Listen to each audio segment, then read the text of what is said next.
Redención y Utopía, un texto de Michael Lowy sobre el concepto de afinidad electiva.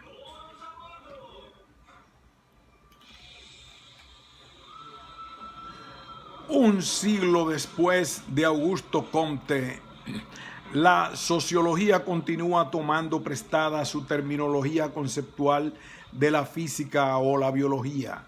No será tiempo de romper con esta tradición positiva y recurrir a un fondo espiritual y cultural más vasto, más rico de sentido, más próximo a la textura misma de los hechos sociales. ¿Por qué no utilizar el vasto campo semántico de las religiones, los mitos, de la literatura e incluso de las tradiciones esotéricas para fecundar el lenguaje de las ciencias sociales? ¿No tomó Max Weber el concepto de carisma de la teología cristiana y Mannheim el de constelación de la astrología clásica? Este trabajo es un estudio de afinidad electiva. El itinerario de este término es curioso. Va de la alquimia a la sociología, pasando por la literatura novelesca. Tiene por padrinos a Alberto el Grande, siglo XIII, Johann Wolfgang y Max Weber. En nuestra utilización del concepto hemos intentado integrar las diferentes acepciones con que la expresión se cargó en el curso de los siglos.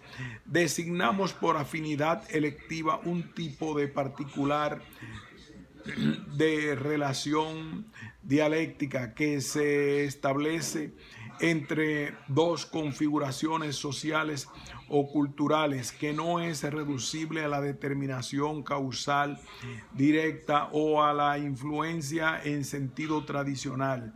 Se trata, a partir de una cierta analogía estructural, de un movimiento de convergencia, de atracción recíproca, de confluencia activa, de combinación capaz de llegar hasta la fusión. En nuestra opinión, sería interesante intentar fundar el estatuto metodológico de este concepto en tanto instrumento de investigación interdisciplinaria que permita enriquecer, matizar y tornar más dinámico el análisis de las relaciones entre fenómenos económicos, políticos y religiosos y culturales.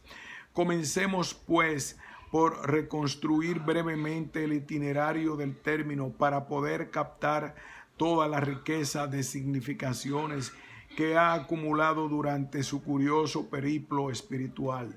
La idea de que la disposición de los cuerpos a unirse resulta de una analogía visible u oculta se remonta a la antigüedad griega, notablemente en la fórmula de Hipócrates: homoion echertai pros to omnium similem ad simil. Pero el término afinidad como metáfora alquímica no aparece hasta la Edad Media. Es probable que su primera fuente sea Alberto el Grande, según el cual, si el azufre se une a los metales, es por la afinidad que posee con estos cuerpos. Propter affinitatem naturae metalla adurit. Debido a la afinidad natural del azufre, se funde con los metales. La temática reaparece en el célebre alquimista alemán del siglo XIII, Johannes Conradus Barthusen, que habla de reciprocam affinitatem, y sobre todo en el alquimista holandés del siglo XVIII, Boerhaave, en su libro Elementa Chemiae. Hermanus Boerhaave explica que particulae solvens et solutae se affinitate natural colingund incorpora homogénea. Las partículas solventes y solubles se unen en cuerpos homogéneos a causa de su afinidad natural. Observando la relación entre el oro y el agua regia en un recipiente, constata: ¿por qué el oro, que es 18 veces más pesado que el agua regia, no se reúne en el fondo del vaso que contiene a esta? No vemos claramente que entre cada partícula de oro y cada partícula de agua regia, una fuerza en virtud de la cual se buscan, se unen y se reconocen. Esta fuerza es la afinidad que determina la combinación de estos cuerpos heterogéneos en una unión, en una suerte de matrimonio, de enlace químico procedente sobre todo del amor antes que del odio. Magis et amore quam ex odio. El término atracciones electivae aparece por primera vez en el químico sueco Torbjörn Olof Bergman. Su obra De Attractionibus Electibus Uppsala será traducida al francés con el título Traité des affinités chimiques ou attractions élevées, Tratado de afinidades químicas o atracciones electivas. De Tu Bergman explica el propósito de la terminología. Muchos dan el nombre de afinidad a lo que nosotros llamamos atracción. De aquí en más utilizaré indistintamente ambos términos, aunque el primero, siendo más metafórico, parezca menos apropiado para una obra de física. En discusiones con Bergman, un químico francés contemporáneo de Moulin, subraya que la afinidad es un caso particular de atracción que se distingue por una intensidad específica del poder atractivo gracias al cual dos o más cuerpos forman un ser que tiene propiedades nuevas y distintas de las que aparecían en cada uno de los cuerpos antes de la combinación. En la traducción alemana del libro de Bergman, el término atracción electiva será traducido por Wahlverwandtschaft, afinidad electiva. Fue probablemente de esta versión alemana de T.O. Bergman que Goethe tomó el título de su novela Die Wahlverwandtschaften, las afinidades electivas, que trata de una obra de química estudiada por uno de los personajes desde hace cerca de una docena de años. Muchos pasajes descriptivos del fenómeno químico parecen extraídos directamente de la obra del sabio sueco, especialmente el análisis de la reacción entre A, B y C, D, que se combinan nuevamente en A, D y CB para Goethe. Esta transposición del concepto químico al terreno social de la espiritualidad y los sentimientos humanos era tanto más natural cuanto que para varios alquimistas como Boerhaave, el término ya venía fuertemente cargado de metáforas sociales y eróticas. Para Goethe hay afinidad electiva cuando dos seres o elementos se buscan el uno al otro, se atraen, se ligan uno con otro y resurgen enseguida de esta unión íntima en una forma gestalt, renovada e imprevista. La semejanza con la fórmula de Boerhaave, dos elementos que se buscan, se unen y se reconocen, es flagrante, no pudiendo excluirse que Goethe conociese también la obra del alquimista holandés, ni que se haya inspirado en ella.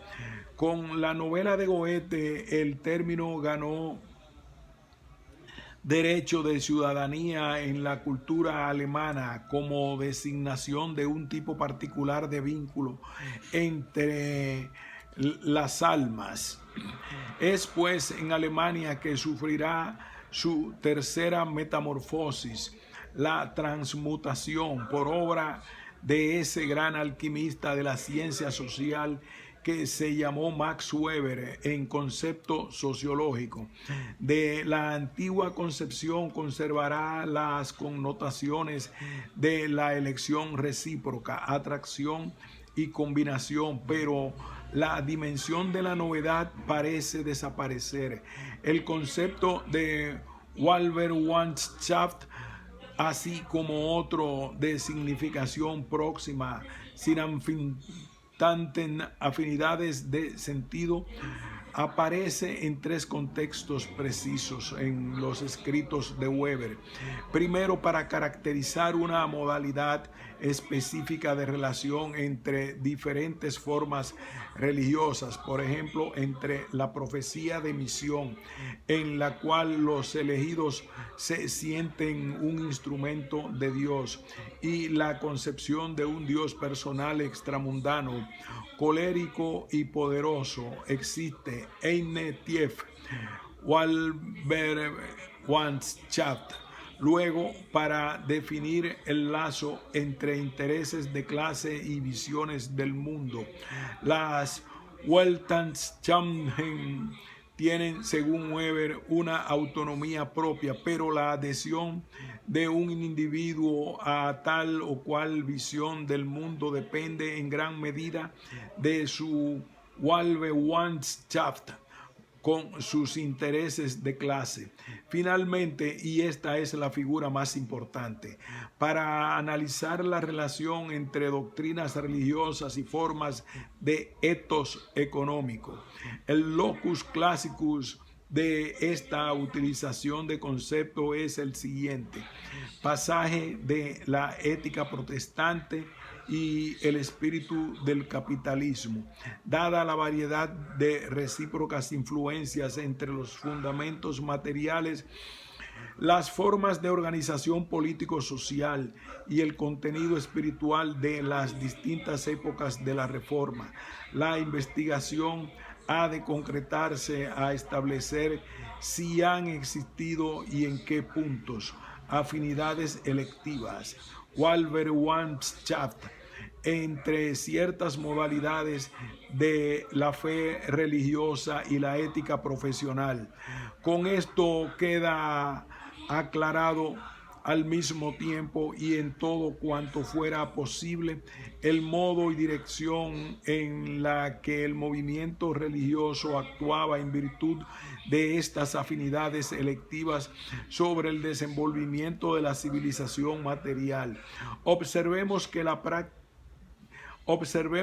primera vez el término aparece entre comillas, como si Weber quisiera excusarse de esta irrupción de una metáfora novelesca y literaria en un análisis científico, pero enseguida las comillas desaparecen. La palabra divino concepto. No es de extrañar que esta expresión no haya sido comprendida en la recepción positivista anglosajona de Max Weber. Un ejemplo casi caricaturesco es la traducción inglesa de La ética protestante por Talcott Parsons. Wahlverwandtschaft fue traducido en el pasaje citado arriba unas veces como certain relations, otras como those relationships, en tanto que el concepto weberiano remite a una relación interna rica y significativa entre dos configuraciones. La traducción traición del Parsons lo reemplaza por una banal relación o correlación exterior y vaciada de sentido. Nada podría ilustrar mejor que tal concepto es inseparable de un cierto concepto cultural, de una cierta tradición que le confiere toda su fuerza expresiva y analítica en estas tres modalidades weberianas. La afinidad electiva articula estructuras socioculturales, económicas y o religiosas, sin que haya formación de una sustancia nueva o modificación esencial de los componentes iniciales, aun si la interacción tiene consecuencias eficaces, particularmente al reforzar la lógica propia de cada figura. Max Weber jamás intentó imaginar en forma precisa la significación de este concepto, de discutir sus implicaciones metodológicas o de definir su campo de aplicación. Reaparece aquí y allá en la sociología alemana, pero igualmente sin ninguna reflexión conceptual. Por ejemplo, Karl Mannheim, en su magnífico estudio sobre el pensamiento conservador, escribe: en la confluencia Zusammenfließen de dos orientaciones de pensamiento, la tarea de la sociología del conocimiento es la de encontrar los momentos en los que ambas corrientes revelaban antes de la síntesis una afinidad interna, innere Wahlgemeinschaft, y que hicieron posible la unificación. En el curso de nuestro estudio sobre los lazos entre mesianismo judío y utopía social, el concepto de afinidad electiva se nos apareció como el instrumento más adecuado y más fecundo para el estudio de esta relación. Nos parece que su aplicación puede extenderse todavía a muchos otros aspectos de la realidad social. Él permite comprender en el sentido fuerte del Verstehen un cierto tipo de conjunción entre fenómenos aparentemente dispares en el seno de un mismo campo cultural, religión, filosofía, literatura, o entre esferas sociales distintas, religión, economía, mística y política, etc. Por ejemplo, podría ser bastante esclarecedor apelar al concepto de Wahlgemeinschaft para estudiar el tipo de relación que se establece en la Edad Media entre la ética caballeresca y la doctrina de la Iglesia. A partir del siglo XVI, entre cábala y alquimia, existe sobre el tema un bello estudio de Gershom Scholem, Alchime and Kabbalah, Eranus Jarboet. En el siglo XIX, entre conservadorismo tradicional y estética romántica, ver el artículo de Mannheim mencionado arriba, entre idealismo alemán y judaísmo, el estudio de Habermas, o entre el darwinismo y malthusianismo, y en el siglo XX, entre psicoanálisis y marxismo, surrealismo y anarquismo, etc. Su utilización sistemática exige, no obstante, un cierto número de precisiones en relación a la definición misma del concepto. Antes que nada, es necesario tener en cuenta que la afinidad electiva comporta distintos niveles o grados. El primero es el de la afinidad pura y simple, el parentesco espiritual, la homología estructural, concepto empleado en la sociología de la literatura por Lucien Goldman. La correspondencia en el sentido baudelariano. La teoría de las correspondencias fue formulada por primera vez de modo sistemático en la doctrina mística de Swedenborg, que postulaba la existencia de una correspondencia parte a parte del cielo con la tierra y de las cosas espirituales con las naturales. Baudelaire se refiere a Swedenborg como quien le había enseñado que todo forma movimiento, nombre, color, perfume, en lo espiritual como en lo natural, es significativo. recíproco, convertible, correspondiente, pero el concepto pierde así su significación mística, pero el concepto pierde así su significación mística originaria, pasando a designar el sistema de las analogías recíprocas que atraviesan el universo, las relaciones íntimas y secretas de las cosas. Es importante subrayar que la correspondencia o afinidad es una analogía aún estática que crea la posibilidad, pero no la necesidad de una convergencia activa, de un atractio electiva. Retomamos aquí por cuenta nuestra la crítica de Daniel Hervieux Leger al empleo sumamente impreciso del término en nuestro artículo de 1981 sobre el mesianismo y utopía. La transformación de esta potencia en acto, la dinamización de la analogía, su evolución hacia una interacción activa depende de condiciones históricas concretas, mutaciones económicas, relaciones de clases y categorías sociales, movimientos culturales, acontecimientos políticos, etc. La elección, la atracción recíproca, la mutua elección activa de dos configuraciones socioculturales conduciendo a ciertas formas de interacción, estimulación recíproca y convergencia. En este punto, las analogías y correspondencias comienzan a devenir dinámicas, pero ambas estructuras permanecen separadas en este nivel o en la bisagra entre el nivel siguiente que se sitúa la Wahlbergschaft entre ética protestante y espíritu de capitalismo de la que habla Weber.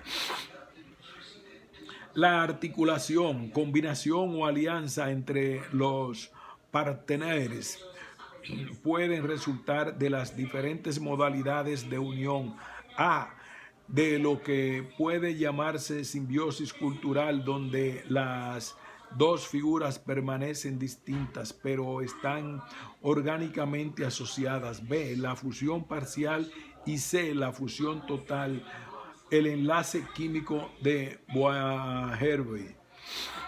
4. La creación de una figura nueva a partir de la fusión de sus elementos constitutivos. Esta eventualidad, sugerida por el sentido goetiano del término, está ausente de los análisis weberianos. Es cierto que la distinción entre los dos últimos niveles es difícil de establecer. Por ejemplo, ¿sería el feudomarxismo la articulación de dos componentes o bien una forma nueva de pensamiento, distinta tanto del psicoanálisis como del materialismo histórico? Para dar cuenta de la especificidad y del eventual interés del concepto, no es inútil compararlo con otras categorías o términos que sirven habitualmente para el análisis de las relaciones entre estructuras significativas. La afinidad electiva, tal como la definimos aquí, no es la afinidad ideológica inherente a las diversas variantes de una misma corriente social y cultural. Por ejemplo, entre el liberalismo económico y político, entre socialismo e igualitarismo, etc. La elección recíproca implica una distancia previa, una carencia espiritual que debe ser colmada, una cierta heterogeneidad ideológica. Por otra parte, la Wahlbergschaft no es totalmente idéntica a la correlación, término vago que designa simplemente la existencia de un lazo entre dos fenómenos distintos. Aquella indica, en cambio, un tipo preciso de relación significativa que no tiene nada en común, por ejemplo, con la correlación estadística entre crecimiento económico y declinación demográfica. La afinidad electiva no es tampoco sinónimo de influencia en la medida que ella implica una relación mucho más activa y una articulación recíproca que puede llegar incluso a la fusión. Es un concepto que nos permite dar cuenta de procesos de interacción que no dependen ni de una causalidad directa ni de relaciones expresivas entre forma y contenido. Por ejemplo, la forma religiosa como expresión de un contenido político o social, sin pretender sustituir otros paradigmas analíticos, explicativos y comprensivos. Dicho concepto puede aportar un nuevo ángulo de abordaje hasta aquí poco explorado en el campo de la sociología de la cultura. Asombra, por otra parte, que después de Max Weber hayan sido tan escasas las tentativas de reexaminarlo y utilizarlo en investigaciones concretas. Naturalmente, la afinidad electiva no se da en el vacío ni en el cielo de la pura espiritualidad. Ella es favorecida o desfavorecida por condiciones históricas y sociales. Si la analogía, el parentesco, en tanto tal revelan solo el contenido espiritual de las estructuras significativas en cuestión, su puesta en relación y su interacción activa dependen de circunstancias socioeconómicas, políticas y culturales precisas. En este sentido, un análisis en términos de afinidad electiva es perfectamente compatible con el reconocimiento del rol determinante en última instancia de las condiciones económicas y sociales. Esto vale también contrariamente a lo que se piensa habitualmente del análisis weberiano clásico de las relaciones entre ética protestante y espíritu del capitalismo, con excepción de algunos escarceos polémicos. Su demostración viene menos a definir una relación causal espiritualista que a dar cuenta de la Wahlverwandtschaft entre la doctrina religiosa y el etos económico. Dicho sea brevemente, Marx mismo, en un pasaje de los Grundrisse, obra desconocida por Max Weber, ya que fue publicada por primera vez en 1939, había hecho referencia a la relación Zusammenhang entre el protestantismo inglés u holandés y la acumulación de capital, dinero. Fin de este ensayo.